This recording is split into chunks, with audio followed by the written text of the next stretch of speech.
प्रधानमंत्री नरेंद्रजी मोदी यांच्या तिसऱ्या कार्यकालामधला पहिला अर्थसंकल्प अर्थमंत्री माननीय निर्मलाजी सीतारामन यांनी आज मांडला।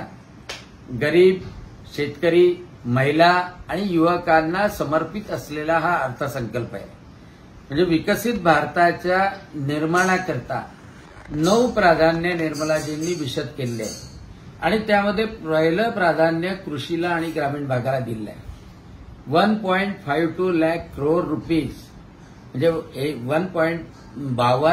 1.52 लाख करोड रुपये शेतीसाठी राखून ठेवले आहे आणि यामध्ये महत्वाचं नैसर्गिक शेती करणारे 1 कोटी शेतकरी येणार आहे आणि त्यांच्या लागवडीपासून तर ब्रँडिंग मार्केटिंग पर्यंत संपूर्ण सुविधा त्यांना देऊन नैसर्गिक शेतीचे प्रोडक्शन कसं वाढवता येईल हे सुद्धा त्यामध्ये घेतलंय।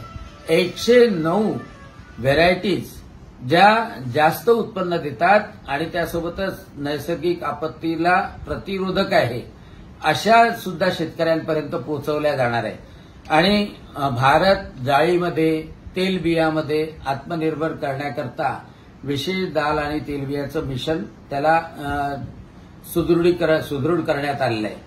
सगळ्या गावखेड्यामध्ये वाद असतात जमिनीच्या सातबारावरून, जमिनीच्या धुऱ्यावरून आणि म्हणून डिजिटल फार्मिंग इन्फ्रास्ट्रक्चर निर्माण करण्याचं काम सुद्धा या अर्थसंकल्पामध्ये केलं आहे।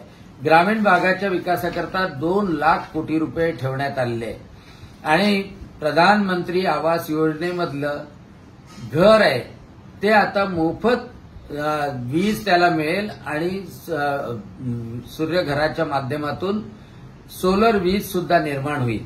या अर्थसंकल्पामध्ये युवकांकरता महत्वाचं की 1 कोटी युवकांना इंटर्नशिप मिळणार आहे आणि म्हणून हा विकसित भारताचा अर्थसंकल्प सर्वांना दिलासा देणारा निर्मलाजी सीतारामन यांनी मांडला। त्याचं मी मनपूर्वक स्वागत करतो।